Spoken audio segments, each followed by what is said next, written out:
Hi everyone, তোমরা কেমন আছো? নিশ্চয়ই সবাই ভালো আছো। আমিও খুব ভালো আছি। গ্রীষ্মের শেষ, প্রায় বর্ষা আসন্ন। আকাশ সাজো সাজো রব, ব্যাঙেদের কোলাহল বুঝিয়ে দিচ্ছে বর্ষা আসন্ন। আকাশ ঘন মেঘে অন্ধকারচ্ছন্ন, কালো মেঘ ঘুরে বেড়াচ্ছে, আকাশে বিদ্যুৎ চমকাচ্ছে।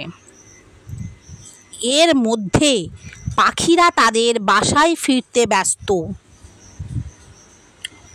যে কোনো মুহূর্তে প্রবল বর্ষণ শুরু হয়ে যেতে পারে। না, শুধু পাখিরা নয়, মানুষও ভীষণ এই বর্ষায় ভীত।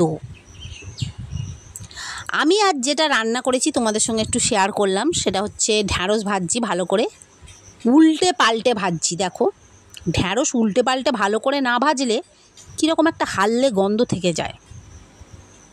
তো ভালো করে আমি ভেজে নিচ্ছি ঢ্যাঁড়সটা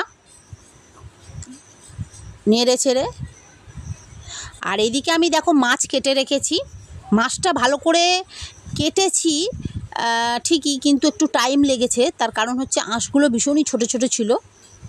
এই দেখো কত পরিষ্কার করে আঁশ ছাড়িয়েছি, নিশ্চয়ই দেখতে পাচ্ছ। সময় ধরে আঁশ ছাড়িয়েছি। আঁশ ছাড়িয়ে তারপরে ভালো করে ধুয়ে ভেজে নিয়েছি। এখানে তোমরা কি একটা জিনিস দেখতে পাচ্ছ? এখানে এক রকমের মাছ নেই, দু রকমের মাছ আছে। কি মাছ আছে তোমরা কমেন্ট বক্সে জানিও।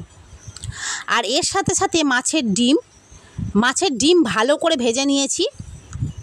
মাছের ডিম খেতে আমার খুব ভালো লাগে, আমার ছেলেরও ভালো লাগে, তোমাদেরও নিশ্চয়ই ভালো লাগে। কারোর ভালো লাগে, আবার কেউ তরকারির সাথে খেতে ভালোবাসে, তরকারি করে রান্না করে খায়। যাই হোক, তো চিচিঙ্গে ভাজা করেছি পোস্ত দিয়ে, ভীষণই টেস্টি হয়। আর এই দিকে দেখো চিংড়ি মাছ কিনে এনেছে, সেই চিংড়ি মাছটা ভালো করে ছাড়িয়ে নিয়েছি, ধুয়ে নিয়েছি, ভালো করে ধুয়ে নিয়েছি। ধুয়ে নিয়ে চিংড়ি মাছটা ভালো করে ধুয়েছি, কারণ না ধুয়ে নিলে চিংড়ি মাছের মাথায় যে মাথাটাকে ছাড়াতে গিয়ে ঘিটা বেরিয়ে যায়, তাই ধুয়ে ছাড়িয়ে নিয়েছি। আর এই শাকটা চিনতে পারছো? এটা হচ্ছে সজনে পাতা।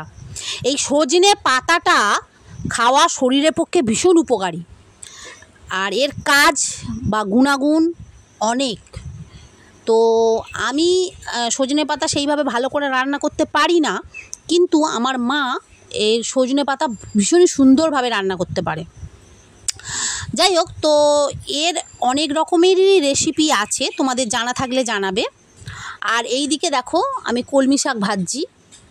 কলমি শাক হচ্ছে আমার বরের ভীষণই প্রিয়, তোমাদের কাছেও নিশ্চয়ই প্রিয় হবে, কারণ কলমি শাক একটু ভালো করে যদি পেঁয়াজ আর শুকনো লঙ্কা ভেজে ভালো করে যদি ভাজো, ভীষণই টেস্টফুলি হয়।